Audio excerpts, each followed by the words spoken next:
Usually it didn't bother him, but lately, being alone had gotten downright lonely. Stupid Lucas and his comments. He headed for the bridge. Link knelt on the floor, doing his own session of meditating. As the pilot, he stayed in or near the bridge, but he usually had more free time when they were in deep space. The young hybrid looked like a small bit of fluff. He had white feline ears atop his head like a cardinal, as well as the tail to match. A light pale white fuzz covered his skin, showing his Grell heritage, and his large green eyes and little fangs were inherited from his Beta-Nise hybrid father. Morgan knew that though the man looked cute and sweet, he had a mean right hook and very few tells.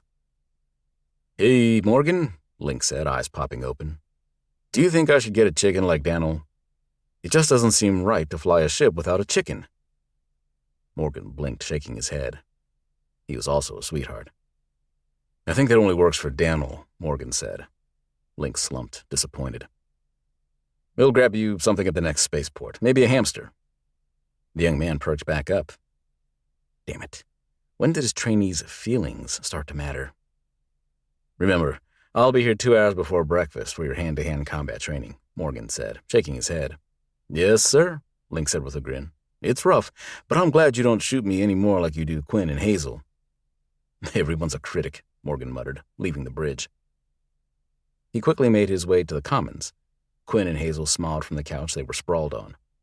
Larius fiddled with some electronic device at a table in the corner, and Drew sat across from her husband, talking to someone on her comm.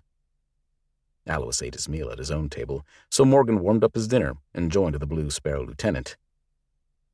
"My Miss Juniper," Alois said, sighing as he moved the nasty lumps of food around. "Remember his beef stew?" "It actually had beef in it," Morgan said, spooning up a bite of unidentifiable meat. "How could I forget?" "I can't get over how well the 3 newbies are doing," Alois said, watching Hazel and Quinn talk. "It's because I'm awesome." But they still have work to do. Link is good with hand-to-hand, but seriously needs work with the phaser. Hazel is getting better at defense, but she needs to keep working on both shooting and offense. Quinn has a lot of potential. She's definitely our fighter, but she still gives too much away. She's really good with a rifle, though. "Fuck me," Drew said, sitting down. "You sound responsible." Alois gave him a look of horror. "Not our Morgan," he said, raising his fist in the air. "Please, by the gods, not our Morgan." Morgan rolled his eyes. "Trust me, this wasn't my idea. Why did you and Hack have to go and give me authority? Don't you know how badly that could go?" He gave Drew a pointed look. "Well, Captain?" Drew preened at being called Captain. Then she seemed to wilt. "I'm going to sound like my fucking mother here, but it can't be helped." She scowled at him. "You have too much damn potential to waste it. It's sure as shit easier to stay in your comfort zone, but you'll never grow that way. You're doing a good job, and Hack and I both know you're an asset, so get used to it." "Wow," Alois said after a moment of silence. "Was that difficult to say, Drew?" "Yes," she said simply. "I hate fucking pep talks. That's Hack's deal." "You need to get out of your comfort zone, Captain," Morgan said.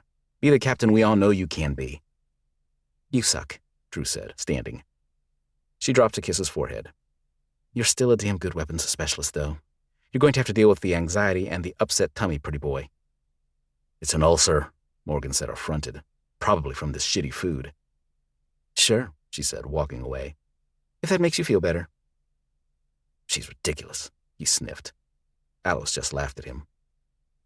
After somehow managing to eat the shitty dinner, Morgan went back to his quarters, ready for his new favorite bad habit. He braided his hair, then sprawled on his bed. He pulled a picture up on his comm. Wyatt Morrick glowed with happiness, and his smile completely transformed his plain face. His brown hair blew in the wind, and his sweet brown eyes sparkled with good humor. He hugged a medium-sized dog with long, shaggy gray fur. Its tongue hung out, and the dog looked as happy as her owner. According to Wyatt's mom, her name was Luna, and Wyatt had raised her from a puppy. Morgan stared at the picture for a long time before setting his comm on his nightstand. He didn't feel so lonely with Wyatt Morrick's smiling face watching over him as he fell asleep.